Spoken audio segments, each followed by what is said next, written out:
네, 시간이 되어서 진행하겠습니다.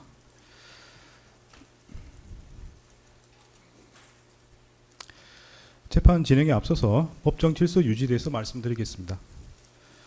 법원 조직법 61조에 의하면 재판장 명령에 위반하거나 폭언, 소란으로 심리를 방해하거나 재판의 위신을 현저히 훼손한 자는 20일 이내 감치 또는 100만 원 이하의 과태료에 처할 수 있도록 되어 있습니다. 불미스러운 일이 없도록 협조해 주시면 감사하겠습니다.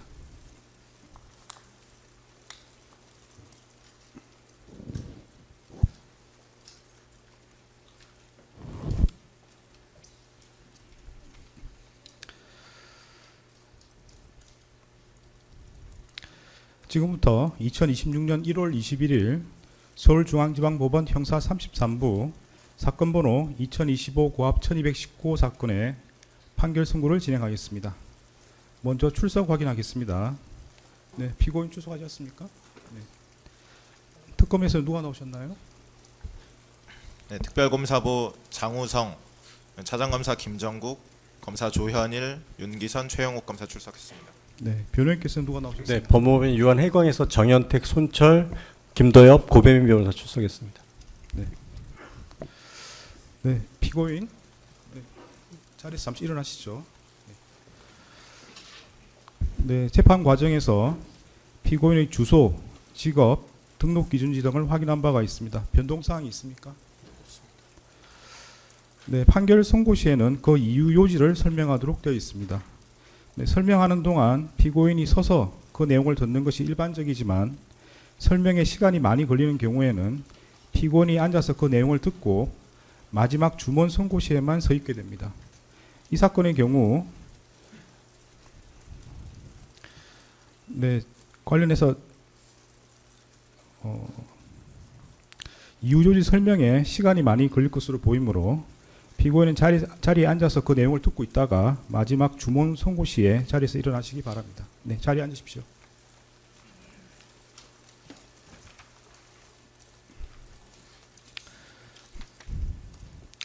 네, 판결 이유에 대해서 설명드리겠습니다.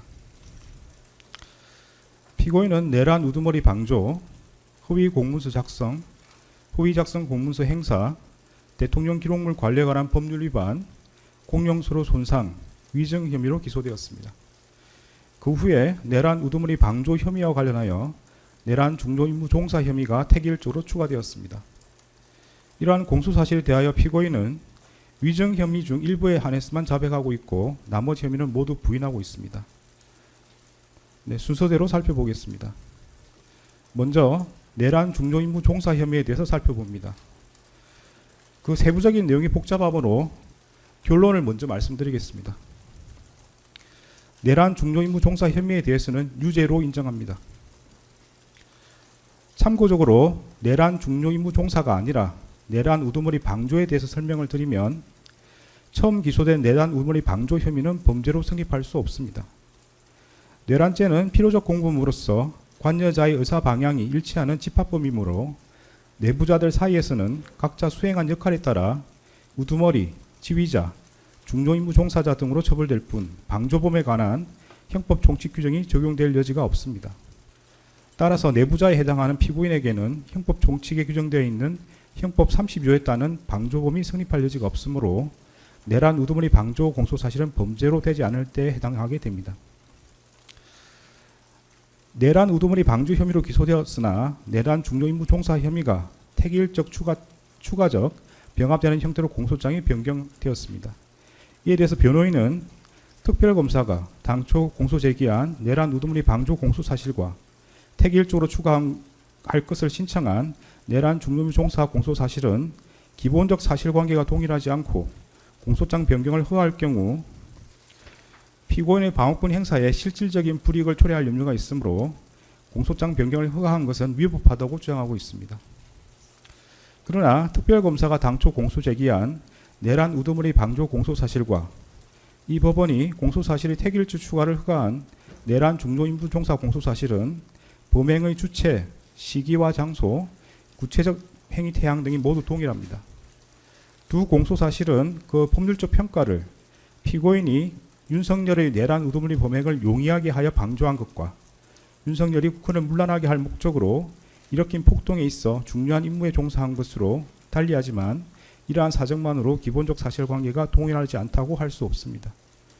또한 공소사실을 택일적으로 추가하는 경우 방어의 대상이 확대되는 것은 이미 예정되어 있으므로 두 공소사실의 동일성이 인정되는 이상 피고인과 변호인이 주장하는 사정만으로 피고인의 방어권 행사에 실질적인 불이익을 초래할 염려가 있다고 보기 어렵습니다. 따라서 피고인과 변호인의 이 부분 주장은 받아들이지 않습니다. 먼저 12상 비상계엄 선포와 이에 근거하여 포고령을 발령하고 군 병력과 경찰 공무원을 동원하여 국회, 중앙선관위 등을 증거 출입 통제하거나 압수수색한 행위가 내란 행위에 해당하는지 여부를 살펴보겠습니다. 사실관계는 다음과 같습니다.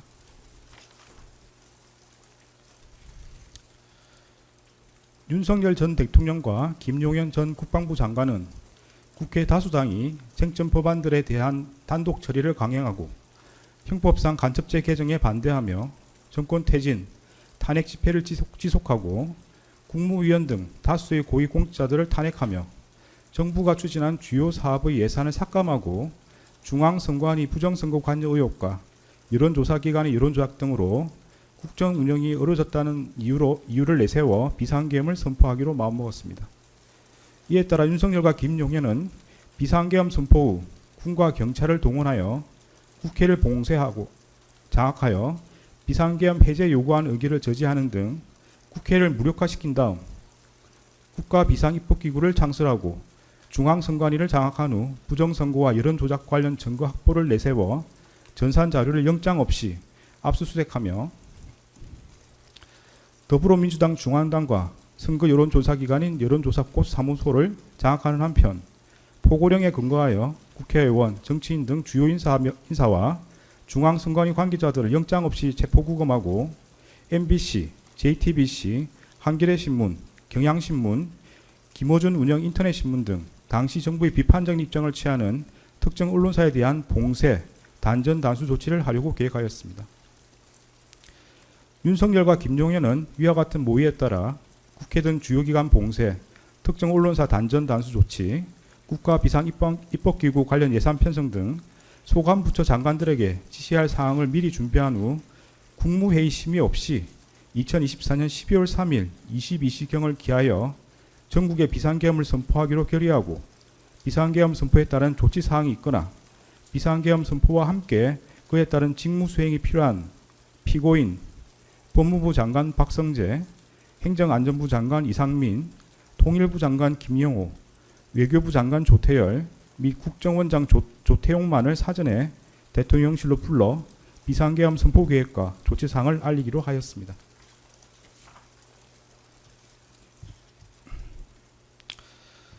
이에 따라 윤석열과 김용현은 2024년 12월 3일 10시 30분경부터 20시 6분경까지 사이에 이들에게 연락하여 대통령실로 오도록 한 다음 이들에게 국회가 탄핵을 계속하고 예산을 삭감하여 국정 운영이 어렵다.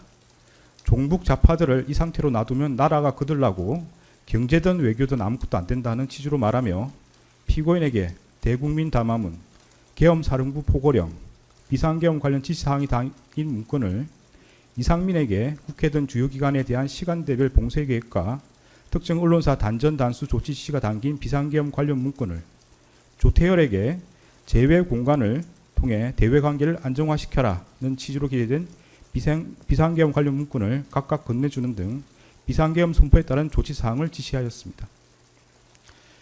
그 과정에서 윤석열은 피고인으로부터 비상계엄 선포를 위해서는 국무회의 심의라는 요건을 갖춰야 한다는 취지의 말을 듣고 국무회의 심의라는 외관 형성을 위하여 필요한 의사정족수 확보를 목적으로 대통령 비서실 제1부속실 실장 선임행정관 강의구와 수행비서 선임행정관 김종환으로 하여금 국무위원 중 일부에게만 연락하게 하였습니다.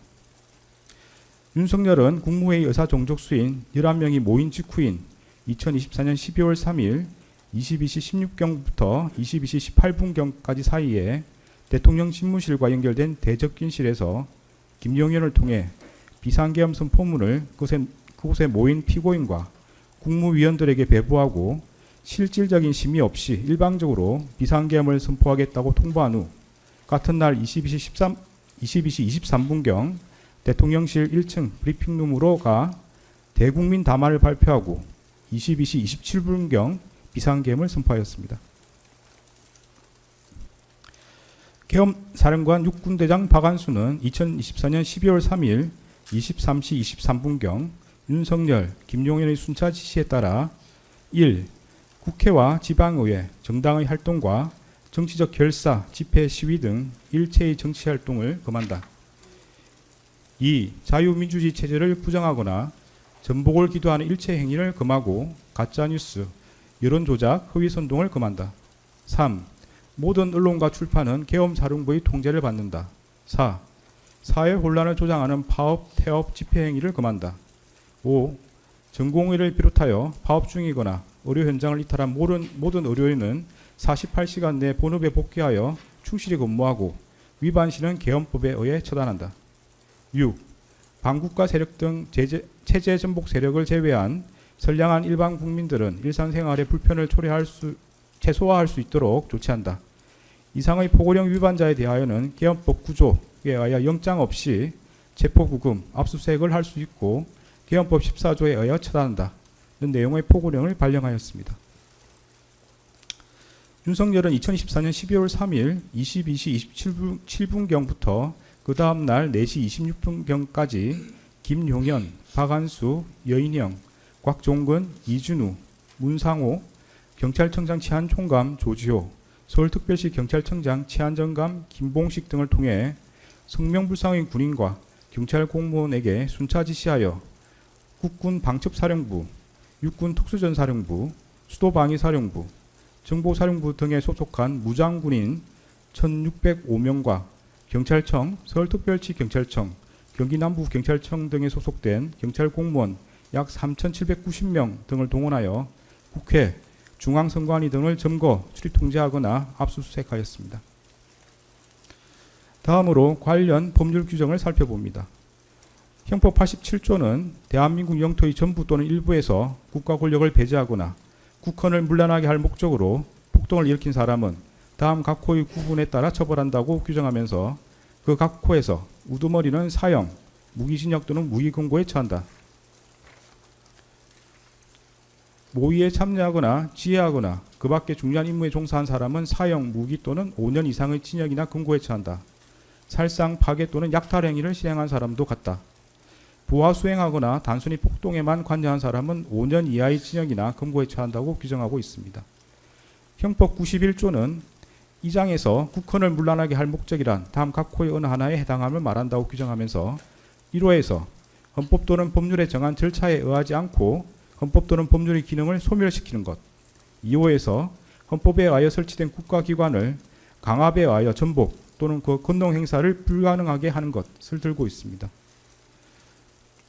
형법 87조에서 규정하는 폭동이란 다수인이 결합하여 폭행 또는 협박하는 것을 말하고 여기서 폭행 또는 협박은 일체의 유인력 행사나 외포심을 생기게 하는 해악의 고지를 의미하는 최강의의 폭행 협박을 말하는 것으로서 이를 준비하거나 보조하는 행위를 전체적으로 파악한 개념이며 그 정도가 한 지방의 평온을 해할 정도의 위력이 있음을 요한다고 합니다.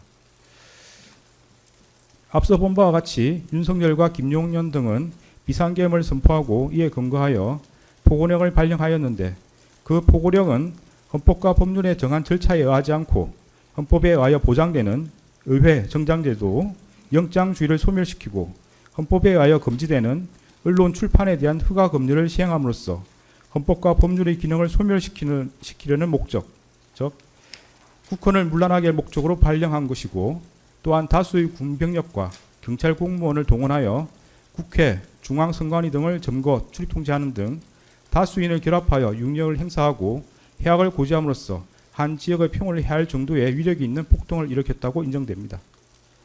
따라 12.3 비상계엄 선포와 이에 근거하여 위헌위법한 포고령을 발령하고 군병력 및 경찰 공무원을 동원하여 국회, 중앙선관위 등을 점거, 출입 통제하는 등의 행위는 형법 87조에서 정한 내란 행위에 해당합니다. 이하에서는 12.3 내란이라고 말하겠습니다. 다음으로 내란 중요 임무 종사 행위에 대해서 보겠습니다. 윤석열이 국헌을 문란하게 할 목적으로 일으킨 폭동의 수단으로 선택한 이 사건 비상계엄 선포에 있어 피고인이 국무회의 심의라는 외관을 형성하거나 국무위원들로부터 부서를 받아 절차적 요건을 갖추는 등으로 중요한 임무에 종사한 경우에는 형법 87조 2호에서 정하는 바에 따라 처벌된다고 할 것입니다. 피고인이 구체적으로 어떠한 행위를 했는지 살펴보겠습니다. 네, 공소장에 많은 행위들이 기재되어 있으므로 먼저 결론을 말씀드리겠습니다.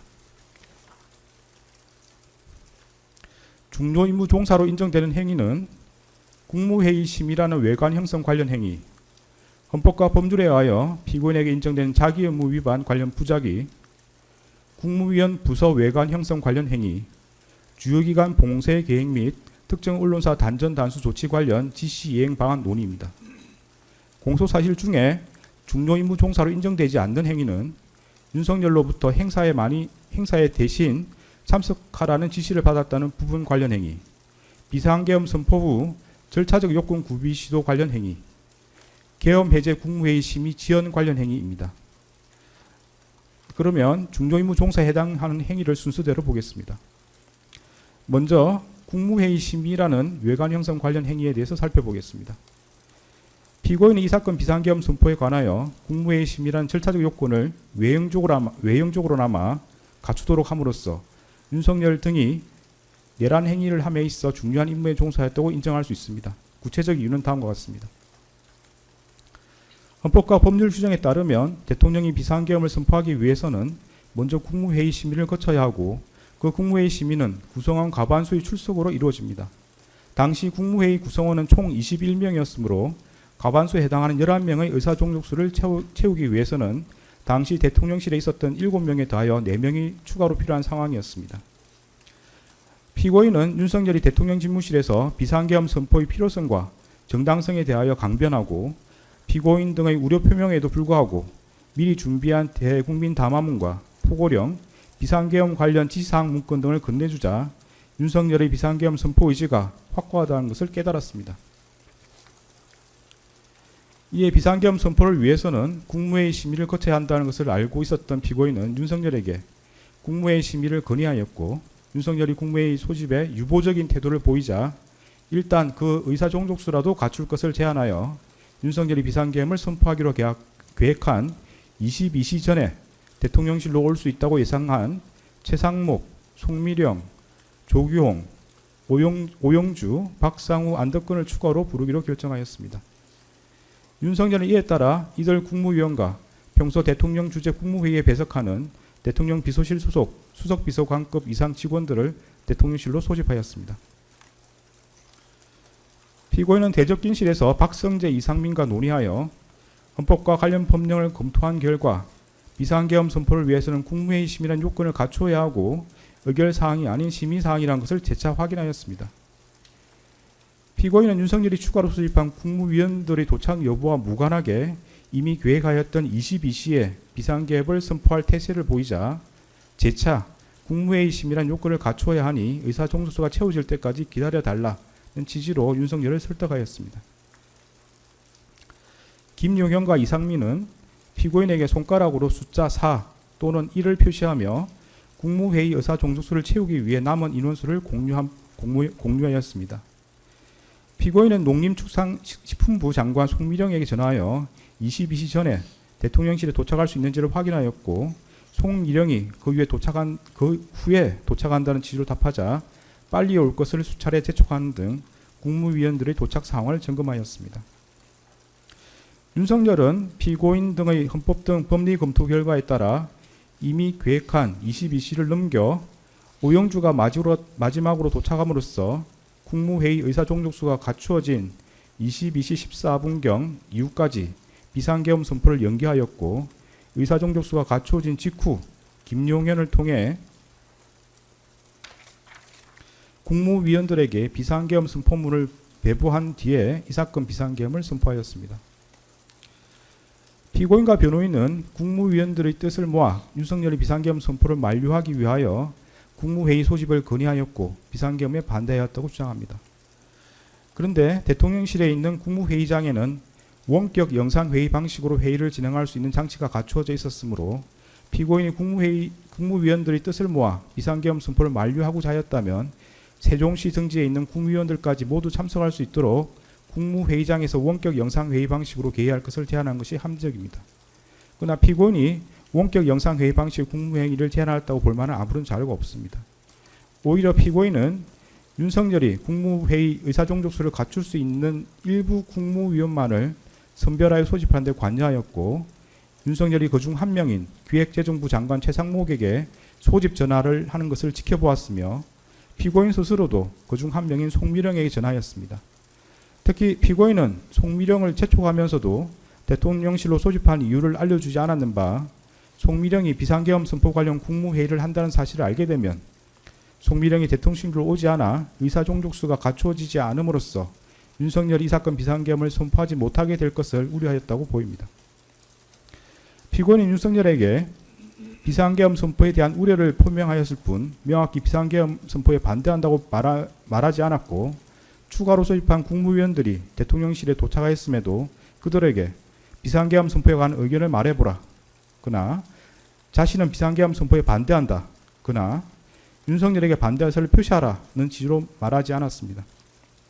피고인은 윤석열이 비상계엄을 선포하기 위해 이석한 이후에야 최상목에게 자신도 반대하였다는 취지로 강변하였을 뿐, 조태열이 대통령 집무실에서 윤석열에게 비상계엄 선포에 관하여 반대 의사를 표시할 때나 최상목 조태열이 대접견실에서 일어나 윤석열에게 반대 의사를 표시할 때에도 별다른 의견을 표명하지 않았고, 최상목이 대통령 집무실에 들어와서 설득해 보겠다고 말할 때에도 자신은 휴대전화를 사용할 뿐 별다른 관심을 갖지 않았습니다. 피고인은 국무회의 의사종족수가 채워져 윤석열이 비상계엄을 선포하러 나갈 때에도 윤석열을 만류하지 않았고, 오히려 윤석열에게 국무회의 심의를 마쳤다는 취지로 고개를 끄덕였습니다.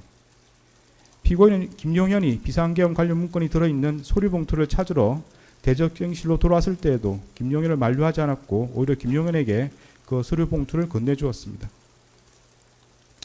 그런데 피고인과 국무조정실장 방기선의 진술에 따르면 피고인은 평소 윤석열이 비상계엄 선포 사유로 든 국회의 탄핵소추와 예산삭감, 쟁점법안 단독처리 등이 국정 운영에 어려움을 초래하고 있다는 데 공감해 왔다는 것인 바, 이러한 사정까지 고려하면 당시 피고인이 별다른 반대 의사를 표명하지 않았던 것은 윤석열이 주장하는 이 사건 비상계엄 선포의 필요성과 정당성에 동의하여 그 실행을 지지했기 때문이라고 보입니다.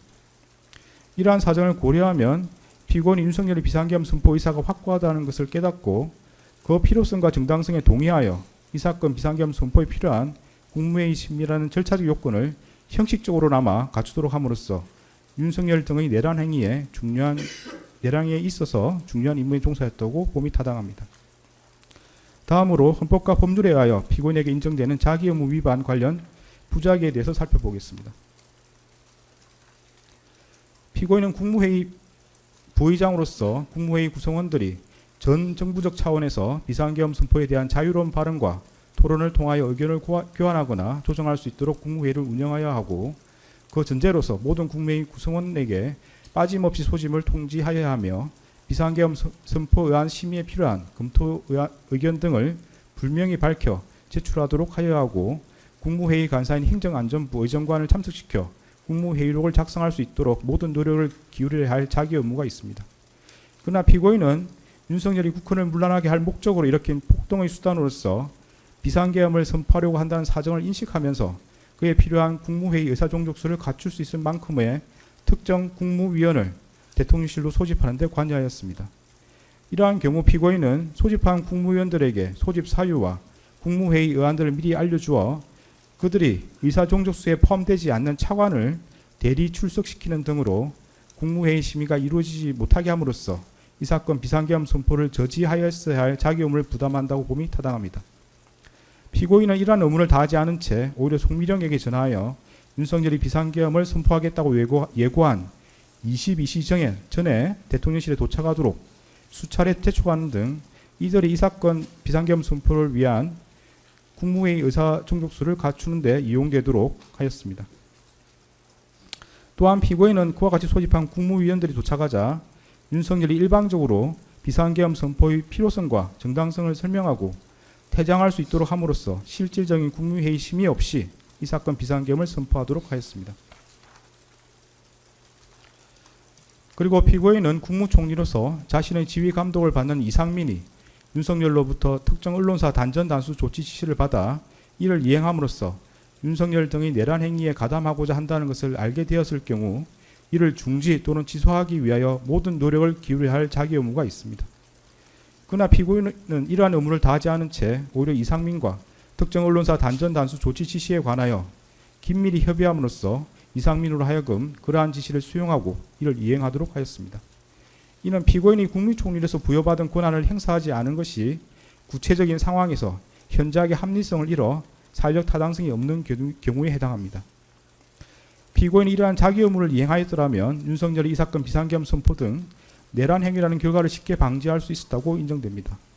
이러한 피고인 부작위로 인한 법익 침해는 자기에 의한 법익 침해가 동등한 형법적 가치가 있는 것으로서 이 또한 형법 제87조 2호에서 규정하는 내란 중요 임무 종사 범죄의 실행행위로 평가할 수 있습니다.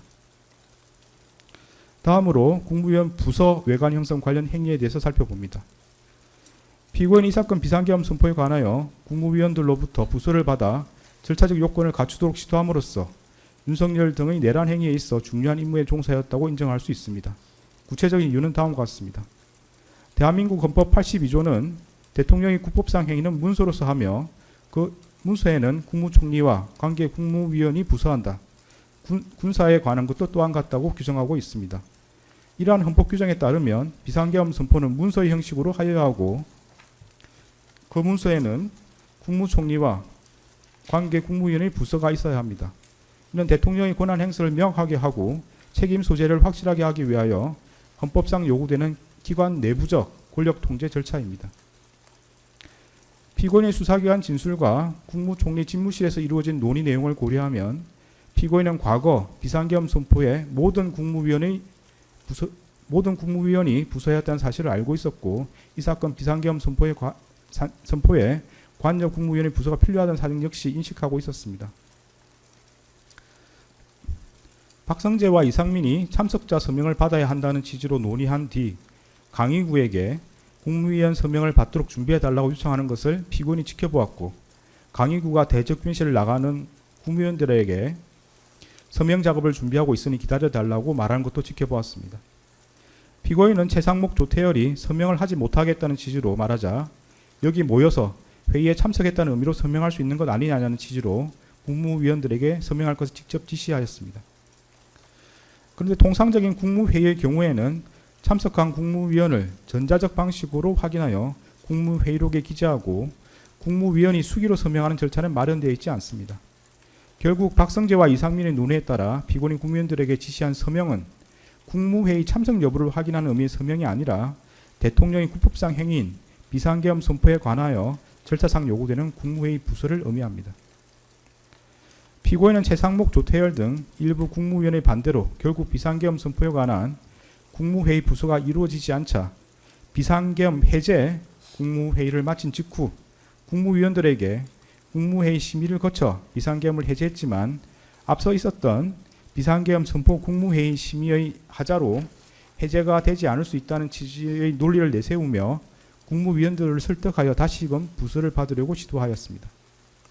이러한 사정을 고려하면 피고인이 앞서 이 사건 비상계엄 선포에 관하여 국무회의 심의라는 절차 요건을 외형적으로나마 갖춘 것과 같은 취지에서 국무위원들로부터 비상계엄 선포의 절차적 요건에 해당하는 부서를 받고자 시도함으로써 윤석열 등의 내란 행위에 있어 중요한 임무에 종사하였다고 봄이 타당합니다. 다음으로 주요기관 봉쇄 계획 및 특정 언론사 단전 단수 조치 관련 지시 이행 방안 논의와 관련해서 살펴봅니다. 피고인 이상민과 특정 언론사 단전 단수 조치 관련 지시 이행 방안 등을 논의하고 이를 이행하도록 함으로써 윤석열들의 내란 행위에 있어 중요한 임무에 종사하였다고 인정할 수 있습니다. 구체적인 이유는 다음과 같습니다. 대한민국 헌법 21조는 모든 국민은 언론 출판의 자유와 집회 결사의 자유를 가진다. 언론 출판에 대한 허가와 금열, 집회 결사에 대한 허가는 인정되지 아니한다고 정하고 있습니다. 여기서 말하는 금열은 그 명칭이나 형식과 관계없이 실질적으로 행정권이 주체가 되어 사상이나 의견 등이 발표되기 이전에 예방적 조치로서 그 내용을 심사 선별하여 발표를 사전에 억제하는, 즉 허가받지 않은 것의 발표를 금지하는 제도를 뜻하고, 이러한 사전 검열은 법률로서도 불가능한 것으로서 절대적으로 금지됩니다. 언론 출판에 대하여 사전 검열이 허용될 경우에는 국민의 활동의 독창성과 창의성을 침해하여 정신생활에 미치는 위험이 클 뿐만 아니라 행정기관이 집권자에게 불리한 내용의 표현을 사전에 억제함으로써 이른바 관제의 의견이나 지배자에게 무해한 여론만이 허용되는 결과를 초래할 염려가 있기 때문에 헌법이 절대적으로 금지하고 있는 것입니다. 이상민이 윤석열의 지시에 따라 소방청장 허석곤에게 전달한 특정 언론사 단전 단수 조치는 경찰이 2024년 12월 3일 24시경 특정 언론사를 진입 봉쇄하면 소방이 단전 단수 조치를 하라는 취지의 내용입니다. 그런데 특정 언론사를 물리적으로 봉쇄하여서 단전 단수 조치를 하면 그 업무 수행이 사실상 불가능해진다는 것은 분명합니다. 이는 결국 행정권이 주체가 되어 사전에 특정 언론사의 발표를 전면적으로 금지하는 것으로서 헌법에 의하여 절대적으로 금지되는 언론 출판에 대한 허가 검열에 해당합니다. 피고인이 이 사건 비상계엄 선포 후 이상민과 특정 언론사 단전 단수 조치 지시의 이행의 내용과 근거, 그 이행 방안 등에 관해 논의하였고, 피고인은 이상민이 그 지시에 따르지 않도록 제재하거나 만류하지 않았으며, 오히려 대통령실 CCTV 영상에 따르면 피고인은 그 지시의 이행을 독려한 것으로 보입니다. 그에 따라 이상민은 포고령 발령 후 조지호 호석군에게 전화하여 그 지시를 이행하였고, 그 다음날 그 지시의 이행 여부를 확인하였습니다. 이러한 사정에다가 피고인이 국무총리에서 갖는 지위와 권한을 더하여 보면 피고인이 국무총리에서 자신의 지휘 감독을 받는 이상민과 특정 언론사 단전 단수 조치 지시에 관해 논의하고 이를 이행하도록 함으로써 윤석열들의 내란 행위에 있어 중요한 임무에 종사했다고 봄이 타당합니다. 공소 사실에는 기재되었으나 내란 중요 임무 종사로 인정되지 않는 부분을 보겠습니다. 먼저 윤석열로부터 행사에 대신 참석하라는 지시를 받았다는 부분 관련입니다. 윤석열이 이 사건 비상계엄을 선포한 후 대접경실로 돌아와 피고인에게 내가 당분간 가야 하는 임박한 행사를 대신 가줘야겠다는 취지로 말하였고, 이에 피고인이 알겠다는 취지로 수락한 사실은 인정이 됩니다. 그러나 피고인이 대통령이 전반적인 국정 운영을 대신하기로 하였다는 등 특별한 사정이 없는 한 윤석열이 참석하기로 예정된 행사에 대신 참석할 것을 수락했다는 사정만으로 윤석열들의 내란 행위에 있어 중요 임무에 종사했다고 평가하기 어렵고, 달리 이를 인정할 만한 증거가 없습니다. 다음으로 비상계엄 선포 후 절차적 요건 구비 시도 관련입니다. 피고인이 당시 국민의힘 원내대표였던 추경호와 통화하면서 추 대표 걱정하지 마라는 취지로 말한 사실, 피고인이 국무총리 집무실에 도착하여 국무총리 비서실장 손윤택, 국무조정실장 방기선 등과 국회 상황을 확인한 사실, 피고인이 방기선에게 이 사건 비상계엄 선포가 국회에 통보되었는지 여부를 알아보도록 지시한 사실은 인정됩니다. 그러나 피고인이 추경호와 통화하면서 그러한 말을 하였다는 사정만으로 추경호를 통해 국회 상황을 확인하였다고 보기 어렵습니다. 설령 피고인이 추경호를 통해 국회 상황을 확인하거나 방기선 등 국무조정실 소속 직원을 통해 비상계엄 선포의 국회 통보 여부를 점검하였다고 하더라도 그러한 사정만으로 피고인이 윤석열 등의 내란 행위에 있어 중요한 임무에 종사했다고 평가하기 어렵고, 달리 이를 인정할 증거가 없습니다. 다음으로 계엄 해제 국무회의 심의 지연 관련입니다. 특별검사가 제출한 증거만으로는 피고인이 계엄 해제 국무회의 심의를 지연하여 중요한 임무에 종사했다거나 피고인에게 그러한 고의가 있었다고 평가하기 어렵습니다. 구체적인 이유는 다음과 같습니다. 헌법과 법령 규정에 따르면 대통령은 국회가 계엄 해제를 요구한 경우 국무회의 심의를 거쳐 지체 없이 계엄을 해제해야 하고, 대통령이 그 국무회의를 소집하고 주재하며 대통령이 사고로 직무를 수행할 수 없는 경우에 국무총리가 그 직무를 대행한다고 되어 있습니다. 그런데 윤석열은 국회에서 비상계엄 해제 요구안이 의결된 직후인 2024년 12월 4일 1시 8분경 합동참모본부 전투통제실로 항하였다가 1시 51분경 대통령 집무실로 돌아왔을 뿐, 당시 윤석열이 사고로 인하여 대통령으로서 직무를 수행할 수 없는 경우에 해당한다고 보기 어렵고, 달리 이를 인정할 자료가 없습니다. 따라서 피고인이 윤석열의 직무를 대행하여 국무회의를 소집하고 주재할 수 있었다고 보기 어렵습니다. 설령 피고인이 윤석열의 직무를 대행하여 국무회의를 소집하고 주재할 수 있었던 상황이라고 하더라도 다음과 같은 사정을 고려하면 피고인이 비상계엄 해제를 위한 국무회의 심의를 지연하였다거나 피고인의 그러한 고의가 있었다고 평가하기 어렵습니다. 국회법 98조 1항은 국회에서 의결된 의안은 의장이 정부에 이송한다라고 규정하고 있으므로 국회에서 비상계엄 해제 요구안이 의결된 경우 국회의장이 정부에 이를 이송하여야 합니다. 피고인은 국회의장 우원식이 2024년 12월 4일 2시 1분경 대통령실과 국방부에 비상계엄 해제 요구 통지를 송부했다는 취지로 발표한 직후 대통령 비서실장 전진석으로부터 국무위원들을 소집해달라는 취지의 전화를 받았고 그로부터 몇 분 지나지 않아 방기선을 통해 국무위원들을 대통령실로 소집하였습니다. 피고인은 같은 날 2시 28분경 대통령실에 도착해 윤석열에게 비상계엄 해제를 위한 국무회의 개의를 건의하였고 윤석열의 승낙을 받아 국무회의를 주재할 권한을 위임받았습니다. 피고인이 소집한 국무위원들은 2시 35분경부터 순차로 대통령실에 도착하였고 4시경까지도 국무회의 의사종족수가 부족하여 국무위원들을 더 기다려야 하는 상황이었습니다. 피고인은 비상계엄 해제를 위한 국무회의 의사종족수가 채워지기를 기다리는 동안 방기선을 통해 비상계엄 해제 의안을 만들고 의안 번호를 확인하는 등 국무회의를 개의하기 위한 절차를 밟았고 의사종족수가 채워지자 지체 없이 국무회의를 주재하여 비상계엄 해제안을 심의하였습니다. 이러한 사정을 고려하면 피고인이 국회에서 비상계엄 해제 요구안이 의결된 후 약 1시간가량 국회의장의 의안 이송을 기다려 방기선으로부터 국무위원들에게 국무회의 소집을 통보하게 한 것을 두고 비상계엄 해제를 위한 국무회의 심의를 지연시켰다고 평가하기 어렵습니다. 이처럼 공소사실에는 기재되어 있으나 내란 중요임무 종사로 인정되지 않는 부분은 이와 일제관계 있는 범죄 사실을 앞서 본 바와 같이 내란 중요임무 종사죄 유죄로 인정하므로 따로 주문해서 무죄로 선고하지 않습니다. 더 나아가 피고인에게 국헌을 문란하게 할 목적과 내란 중요임무 종사의 고의가 있는지 여부에 대해서 살펴보겠습니다. 피고인에게 국헌을 문란하게 할 목적과 윤석열이 그러한 목적으로 포고령을 발령하고 군병력과 경찰 공무원 등 다수인을 집합하여 폭동을 일으키는 사실에 대한 인식과 의혹이 있었다고 인정할 수 있습니다. 구체적인 이유는 다음과 같습니다. 피고인은 2024년 9월 3일 국회 예산결산특별위원회에서 얼마 전부터 야당 대표를 필두로 많은 야당 인사들이 계엄 해제를 막기 위해 계엄 선포와 동시에 국회의원을 체포, 구금하는 계획을 꾸몄다더니 국방부 장관 후보자와 국군 방첩사령관과 같은 사령관의 같은 고등학교 선후배를 기용한 것이 탄핵 대비와 계엄 준비용이 아니냐며 계엄 선동 정치를 펼치고 있다. 피고인은 어떻게 생각하느냐는 취지의 서일준 위원의 질의에 대하여 헌법 규정에 따르면 계엄을 선포하더라도 국회가 과반수로 의결하면 즉각 해제하게 돼 있지 않느냐. 그러면 결국 그 논리는 계엄을 통해서 국회의 기능을 정지시킨다는 이야기냐는 취지로 답한 바가 있습니다.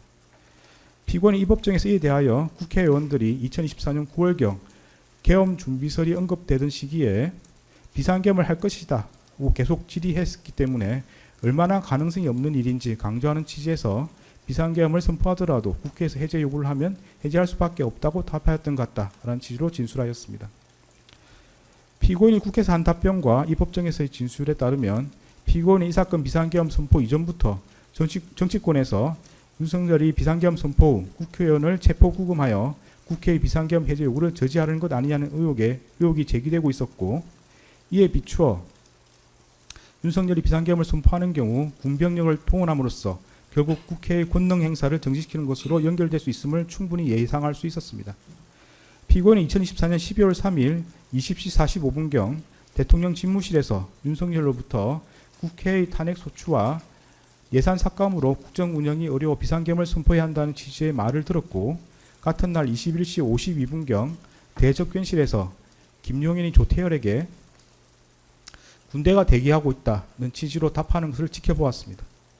이러한 윤석열과 김용현의 발에 따르면 피고인은 윤석열이 이 사건 비상계엄을 선포한 뒤 김용현을 통해 군병력을 동원함으로써 강압에 의하여 국회의 권능 행사를 불가능하게 하는 등 다수인을 집합하여 폭동을 일으킬 것을 충분히 예상할 수 있었습니다. 피고인은 같은 날 대통령 집무실에서 윤석열로부터 대국민 담화문과 포고령을 교부받았고 이 사건 비상계엄 선포 후 이상민과 특정 언론사 단전 단수 조치 지시에 관하여 논의하였습니다. 이러한 대국민 담화문, 포고령, 이상민이 받은 지시 내용에 따르면 피고인은 윤석열이 반국가 세력인 국회를 척결하겠다는 이유에서 이 사건 비상계엄을 선포한 뒤 군병력을 동원하고 포고령을 발령하여 국회와 정당의 활동을 금지하고 특정 언론사의 활동을 불가능하게 하며 이를 위반한 사람을 영장 없이 체포, 구금, 압수수색하여 형사처벌함으로써 헌법과 법률에 의한 절차에 의하지 않고 헌법에 따라 보장되는 의회 정당제도와 영장주의를 소멸시키고 헌법에 의하여 금지되는 언론 출판에 대한 허가 금지를 시행할 것을 충분히 예상할 수 있었습니다. 이러한 사유로 피고인에게 국헌을 문란하게 할 목적과 내란 중요 임무 종사의 고의가 있다고 인정됩니다. 다른 혐의들에 대해서 보겠습니다. 허위 공문서 작성 혐의는 유죄로 인정합니다. 관련 공소사실은 피고인은 강의구 김용현, 윤석열과 순차 공모하여 마치 대통령의 국법상 행위인 비상계엄 선포가 국무총리와 관계 국무위원이 비상계엄 선포 전에 부서한 문서에 의하여 이루어진 것처럼 보이게 하여 이 사건 비상계엄 선포 관련 사법 절차 등에 행사할 목적으로 그 직무에 관하여 윤석열이 서명하고 피고인과 김용현이 부서한 비상계엄 선포문 표지를 허위로 작성하였다는 것입니다. 이에 대하여 피고인과 변호인은 피고인은 강의구로부터 비상계엄 선포문 표지에 서명을 요청받으면서 별다른 설명을 듣지 못하였고 그에 부착된 비상계엄 선포문이 자신이 소지한 문서와 동일하다는 취지에서 서명하였으며 문서의 기재 내용이 객관적 사실과 부합하므로 비상계엄 선포문 표지가 허위 공문서에 해당한다고 할 수 없고 피고인에게는 허위 공문서라는 인식과 이를 행사할 목적이 없었으며 피고인은 윤석열, 김용현 강의구와 공모한 사실이 없다고 다투고 있습니다. 살피건대 여기서 허위란 표시된 내용과 진실이 부합하지 않아 그 문서에 대한 공공의 신용을 위태롭게 하는 경우를 말합니다. 허위 공문서 작성죄는 허위 공문서를 작성함에 있어 그 내용이 허위라는 사실을 인식하면 성립하는 범죄입니다. 비상계엄 선포문 표지는 2024년 12월 3일자로 성립한 문서로서 대통령이 헌법 규정에 따라 국무총리와 관계 국무위원이 부서한 문서로서 이 사건 비상계엄을 선포했다는 사실관계 및 그로서 헌법상 요구되는 기관 내부적 권력 통제 절차가 작동하였음을 증명하는 기능을 갖습니다. 그러나 사실 비상계엄 선포문 표지는 2024년 12월 3일 이후에 피고인 김용현, 윤석열이 순차 서명함으로써 문서로서 성립하였고 윤석열은 피고인과 김용현이 부서한 문서로 이 사건 비상계엄을 선포하지 않았습니다. 이는 결국 표시된 내용과 진실이 부합하지 않아 문서에 대한 공공의 신용을 위태롭게 하는 경우에 해당하므로 허위에 해당한다고 볼 수 있습니다. 피고인의 진술에 따르더라도 피고인은 강의구로부터 비상계엄 선포문 표지를 받아 자신의 서명란 외에 대통령과 국방부 장관의 서명란이 있는 것을 보았고 작성일이 2024년 12월 3일로 소급되어 기재해 있는 것을 알고 있었습니다. 강의구는 피고인으로부터 피고인에게 부서라는 요건을 갖춰야 한다. 윤석열의 서명을 받아야 하고 피고인과 김용현의 서명도 필요하다는 취지로 설명하며 서명을 요구하였고 피고인은 작성일을 소급한 문서를 작성하는 것에 대해 이의를 제기하지 않았습니다. 그 후에 피고인은 강의구에게 나중에 작성된 게 알려지면 괜한 논란이 될 수 있겠다. 문서가 없더라도 국무회의 실체는 있지 않느냐고 말하며 폐기를 요구하였습니다. 이러한 사정을 고려하면 피고인은 강의구가 헌법에 따른 문서주의와 국무총리 및 관계 국무위원의 부설한 절차 요건을 갖추어 이 사건 비상계엄을 선포되었음을 증명하려는 허위의 문서를 작성하기 위해 비상계엄 선포문 표지에 서명을 요구한다는 것을 알고 있었고 자신이 국무총리 서명란에 서명한 후 윤석열과 김용현이 각각 그들의 직위에 해당하는 서명란에 서명하리라는 것 또한 충분히 예상할 수 있었습니다. 나아가 피고인은 강의구 등이 추구한 목적으로 비상계엄 선포문 표지를 사용함으로써 작성일을 소급한 문서를 허위로 작성한 것이 알려지면 논란이 되리라는 것도 인식하고 있었습니다. 결국 피고인은 윤석열, 김용현, 강의구와 순차적 암묵적으로 공모하여 각각 자신의 직위에 해당하는 서명란에 서명함으로써 공동하여 허위 공문서를 작성하였고 피고인에게 허위 공문서라는 인식과 이를 행사할 목적이 있었다고 봄이 타당합니다.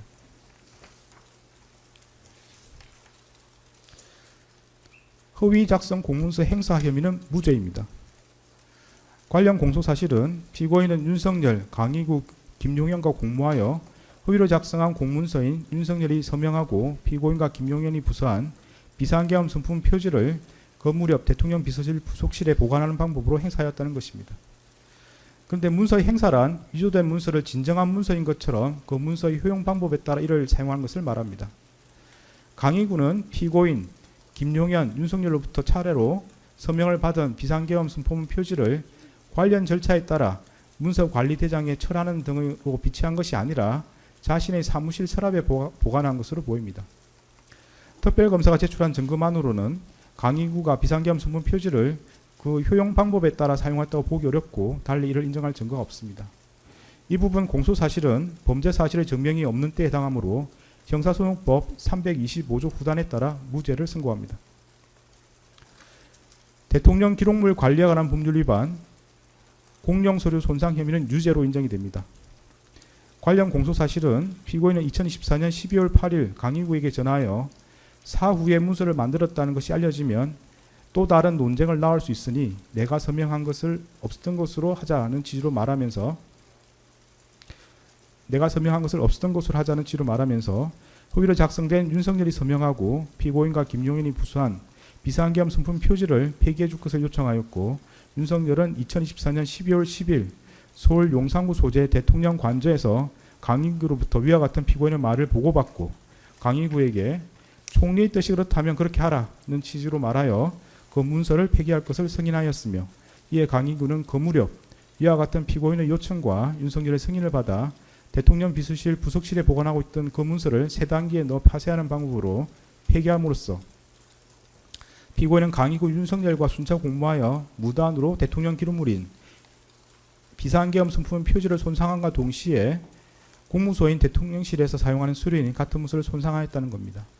이에 대하여 피고인과 변호인은 피고인은 자신이 서명한 비상계엄 선품 표지에 추후 윤석열이 서명할 것임을 알지 못하였고 이를 예상할 수도 없었으며, 피고인은 그 문서가 추후 김용현과 윤석열의 서명을 거쳐 완성된다는 것도 알지 못하였고, 피고인은 강희구에게 자신이 서명한 부분 폐기를 요청하였을 뿐 문서 전체를 파쇄를 요구하지 않았으므로 피고인에게 그 문서가 대통령 기록물 또는 공용 서류하거나 이를 폐기 또는 손상한다는 고의가 없었다고 다투고 있습니다.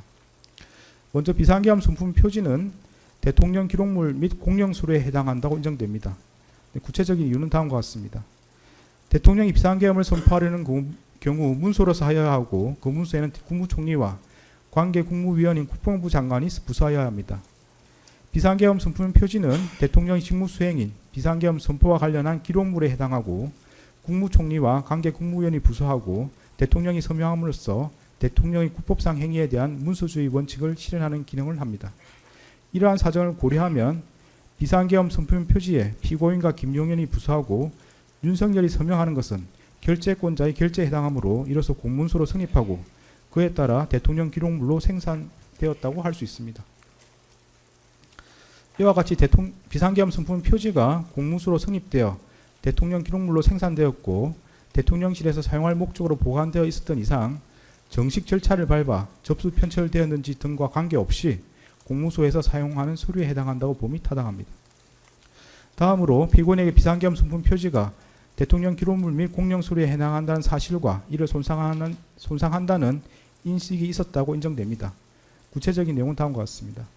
피고인은 자신이 국무총리 서명란에 서명한 후 윤석열과 김용현이 각각 그들 지위에 해당하는 서명란에 서명함으로써 비상계엄 선품 표지가 대통령 기록물이자 공용 서류로 성립하리라는 사정을 충분히 예상할 수 있었습니다. 피고인은 강희구 등이 추후 비상계엄 선품 표지를 사용하리라는 것을 인식하면서 그로 인해 발생한 논란을 우려하여 그 문서 폐기를 요구하기도 하였습니다. 피고인은 자신이 서명한 부분을 특정하지 않은 채 비상계엄 선품 표지의 폐기를 요구하였고, 달리 피고인이 강희구에게 대통령 기록물법 등 관련 법령에 따른 절차를 거쳐 폐기할 것을 요구하였다고 볼 자료도 없습니다. 위정 혐의는 모두 유죄로 인정됩니다.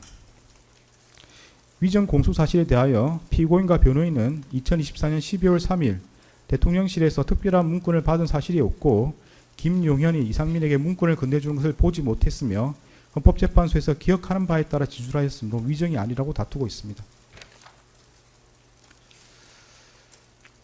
먼저 피고인이 헌법재판소에서 대통령실에서 특별한 문건을 받은 사실이 없다는 취지로 증언한 것은 기억에 반한 진술이라고 인정이 됩니다. 구체적인 이유는 다음과 같습니다. 피고인은 2024년 12월 3일 대통령 집무실에서 대국민 담화문, 포고령과 비상계엄 관련 지시사항 문건을 교부받았고 그중 비상계엄 관련 지시사항 문건은 상위 안주머니에 나머지는 하위 뒷주머니에 넣고 대접견실을 떠났습니다. 피고인은 그 다음날 대접견실로 돌아올 때에는 하위 뒷주머니에 문건을 소지하고 있지 않았습니다. 이러한 사정을 고려하면 피고인이 대통령실에서 나와 국무총리 집무실에 들렀을 때 그러한 문건을 꺼내놓았던 것으로 보입니다. 피고인의 진술에 따르더라도 피고인은 국무총리 집무실에 문건을 꺼내놓고 며칠 뒤에 조태열이 받은 재해공간 관련 지시사항 문건 등을 살펴보았음에도 특별한 내용이 아니어서 폐기하였다는 것입니다. 여기에 국무총리 비서실 공보실장 김수혜의 진술을 더하여보면 피고인은 하위 뒷주머니와 상위 안주머니에 넣어 가져간 문건을 단순히 국무총리 집무실에서 문서 세줄기에 넣어 폐기한 것이 아니라 외부로 가지고 나와 별도의 방법으로 폐기하거나 또는 아직 보관하고 있는 것으로 보입니다. 이처럼 피고인은 국무총리 집무실에 들러 자신이 받은 문건을 꺼내놓고 며칠 뒤에 문건을 살펴보아 특별한 내용인지 여부를 판단한 다음 외부로 가지고 나와 그 폐기 또는 보관 여부를 결정하였습니다. 피고인은 그로부터 약 3개월이 지나 헌법재판소에서 대통령실에서 특별한 문건을 받은 사실이 없다는 취지로 증언하였습니다.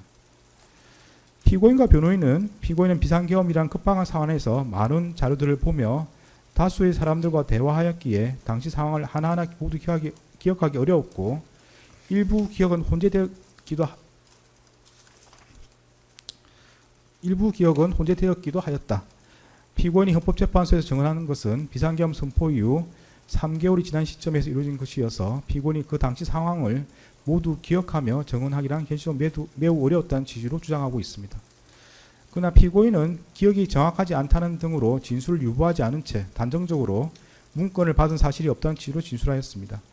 여기에 기록에 나타난 피고인의 학력, 경력, 사회적 지위 등 재반 사정을 더하여 보면 피고인이 불과 약 3개월 만에 대통령실에서 대국민 담화문, 포고령, 비상계엄 관련 지시사항 문건, 비상계엄 선포문을 받은 기억을 기억하지 못하였다는 취지의 주장은 도저히 수긍하기 어렵습니다. 다음으로 피고인이 헌법재판소에서 김용현이 이상민에게 문건을 건네주는 것을 보지 못했다는 취지로 증언한 것도 기억에 반한 진술이라고 인정됩니다.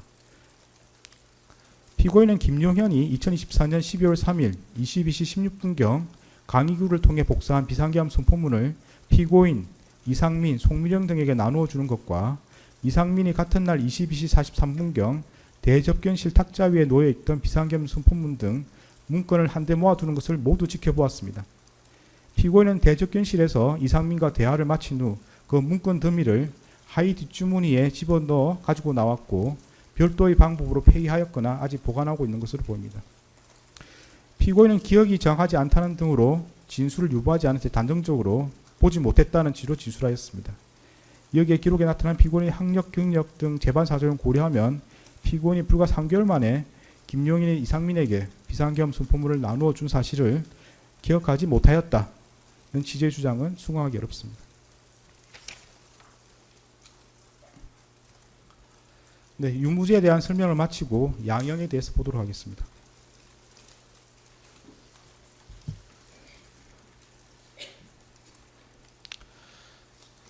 대법원 양형 기준과 관련하여 내란 중요임무 종사죄와 대통령 기록물 관리에 관한 법률 위반죄에 대하여는 양형 기준이 설정되어 있지 않고 양형 기준이 설정된 범죄와 그렇지 않은 범죄 사이의 경합범에 관하여는 그 하한만을 양형 기준이 설정된 범죄의 양형 기준상 형량 범위 하한에 따르도록 되어 있습니다. 따라서 양형 기준은 이 사건 양형에 중요한 영향이 없습니다. 양형 사유를 구체적으로 살펴보겠습니다. 피고인은 1970년 6월경 공무원으로 임용된 이래 약 50년 동안 외교통상부 통상교섭본부장, 국무조정실장, 경제부총리 겸 재정경제부 장관, 국무총리 등으로 재직하면서 다수의 훈장과 포장을 받았습니다. 피고인 윤석열 등의 내란 행위에 관하여 사전에 모의하거나 실행 행위를 지휘하는 등 보다 적극적으로 가담하였다고 볼 자료는 없습니다. 피고인은 국회에서 비상계엄 해제 요구안이 의결되자 이 사건 비상계엄을 해제하기 위한 국무회의를 소집 주재하였고 그에 따라 비상계엄이 약 6시간 만에 해제되었습니다. 피고인은 현재 만 79세의 고령임에도 벌금형을 포함하여 아무런 형사처벌을 받은 전력이 없습니다. 피고인은 최근에 이르러 경도 인지장애와 우울증을 진단받아 그에 따른 치료가 필요하고 피고인의 배우자는 독립적인 고등이 어려워 피고인의 돌봄과 간호가 필요하다는 내용의 관련 자료가 재판부에 제출된 바는 있습니다. 그러나 이러한 사정이 있더라도 다음과 같은 점을 고려하면 피고인에게 엄한 처벌을 하는 것이 타당하다고 보입니다. 윤석열이 2024년 12월 3일 비상계엄을 선포하고 이에 근거하여 헌법에 따라 보장되는 의회, 정당 제도 등을 부인하는 내용의 위헌위법한 포고령을 발령하며 군 병력과 경찰 공무원을 동원하여 국회 중앙선관위 등을 점거, 출입 통제하거나 압수수색한 행위는 앞서 본 바와 같이 형법 87조에서 정하는 내란 행위에 해당합니다. 이러한 12.3 내란은 국민이 선출한 권력자인 윤석열 전 대통령과 그 추정 세력에 의한 것으로서 성격상 위로부터의 내란에 해당하는데 이러한 형태의 내란은 이른바 친위 구테타라고도 불립니다. 세계사적으로 살펴보면 이러한 친위 구테타는 많은 경우 성공하여 권력자는 독재자가 되었고 국민의 생명과 재산과 같은 기본권은 본질적으로 침해되었으며 국가의 경제와 외교는 심각한 타격을 받았고 독재자의 권력이 약해지는 시기가 되면 내전과 같은 전쟁이나 정치투쟁으로 국가와 사회 전반이 회복하기 어려운 혼란에 빠지는 사례를 많이 볼 수 있습니다. 12.3 내란은 이러한 위로부터의 내란에 해당되는 점에서 그 위험성의 정도가 아래로부터의 내란과 비교할 수 없습니다. 왜냐하면 무엇보다도 국민이 선출한 권력자가 헌법과 법률을 경시하고 이를 위반하는 내란 행위를 함으로써 국민이 가진 민주주의와 법치주의에 대한 신전 자체를 뿌리채 흔들기 때문입니다.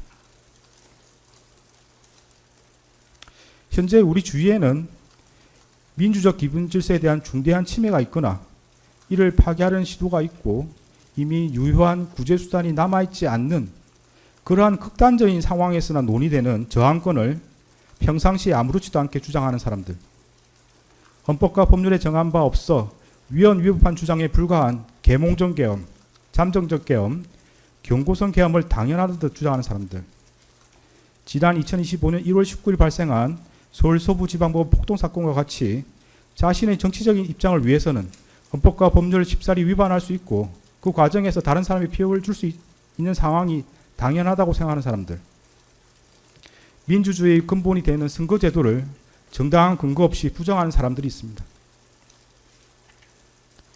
12.3 내란은 이와 같이 잘못된 주장이나 생각을 양산하거나 그 상태를 더욱 심각하게 만들었습니다. 이러한 점에서 아래로부터의 내란에 해당하는 기존 내란 사건에 관한 대법원 판결들은 위로부터의 내란에 가담한 피고인에 대한 형을 정함에 있어 기준으로 삼을 수 없습니다. 그리고 기존 내란 사건이 발생하였던 시기와 12.3 내란이 발생한 시기에 대한민국의 국제적인 위상은 비교할 수 없을 정도로 차이가 납니다. 현재 대한민국은 세계적으로 선진국으로 인정받고 있고 이에 따라 국제무역과 국제정치 등에 있어서 그 위상도 기존과 비교할 수 없습니다. 이러한 대한민국에서 친위 구테타가 발생했다는 사실로 인하여 생긴 경제적, 정치적 충격은 기존 내란 행위와는 비교할 수 없을 정도에 이른다고 보입니다. 이러한 점에서도 기존 내란 사건에 관한 대법원 판결들은 피고인에 대한 형을 정함에 있어 기준이 될 수 없습니다.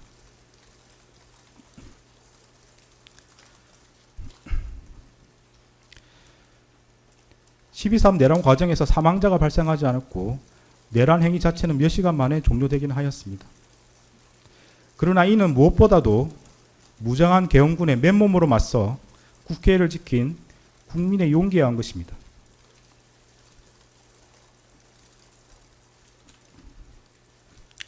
이에 더하여 이러한 국민의 저항을 바탕으로 신속히 국회에 진입하여 비상계엄 해제 요구안을 의결한 일부 정치인들의 노력, 대한민국 역사에 있었던 내란의 암울한 기억을 상기하면서 위법한 지시와 명령에 저항하거나 혹은 어쩔 수 없이 이를 따르더라도 소극적으로 참여한 일부 군인과 경찰 공무원의 행동에 의한 것입니다.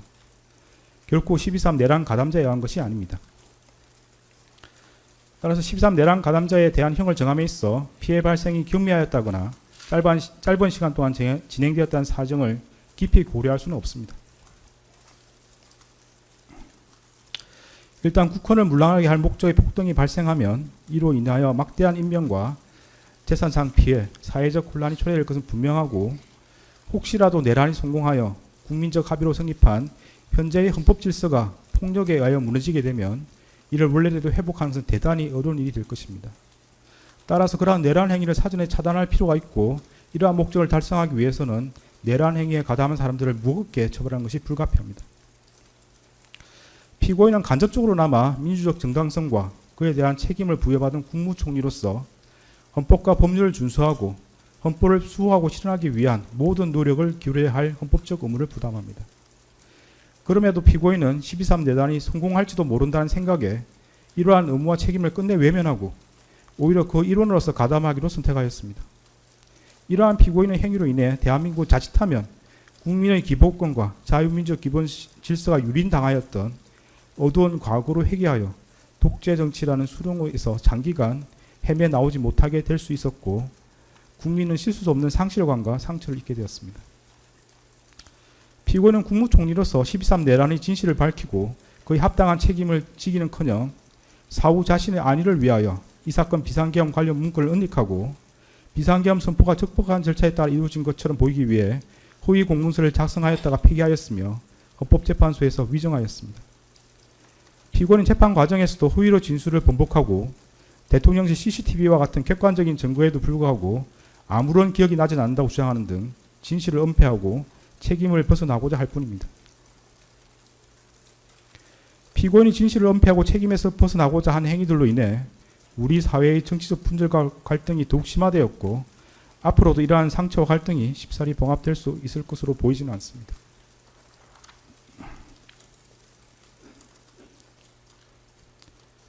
피고인은 제2회 공판기일에서 12.3 내란에 관하여 여러 가지 법적인 검토가 필요하여 공개적으로 제지하지 못했다는 취지로만 진술하였다가 이 법원의 요구에 따라 내란 중요임무 종사 공소사실이 택일조로 추가되고 대통령실 CCTV 영상 재생 및 증인신문 등 증거조사를 거쳐 자신의 범죄 사실이 탄로나 형사처벌의 기로에 서자 마지못해 최후 진술에 이르렀어야 국민이 겪은 고통과 혼란에 대해 가슴 깊이 죄송스럽게 생각한다는 취지로 진술하였지만 그 사과의 진정성을 인정하기 어렵습니다. 달리 피고인이 진지하게 반성하고 있다거나 자신의 범죄 행위로 인하여 국가와 국민이 입은 피해를 회복시키기 위한 어떠한 노력을 하였다고 볼 아무런 자료가 없습니다. 이러한 점과 그 밖의 양형 조건이 되는 여러 사정을 종합적으로 고려하여 주문과 같이 형을 정합니다.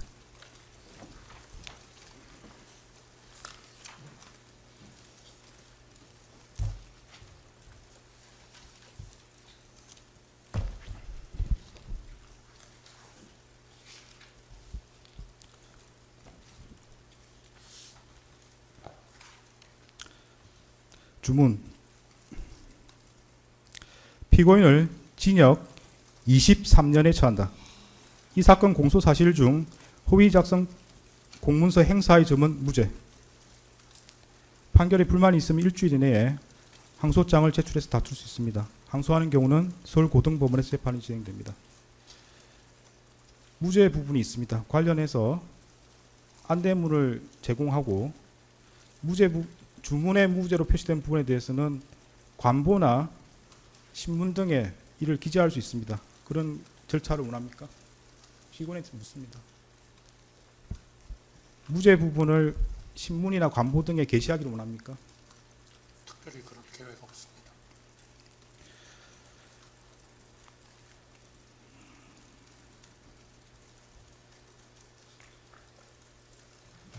네, 관련 규정에 따라서 보상 안내물을 교부합니다.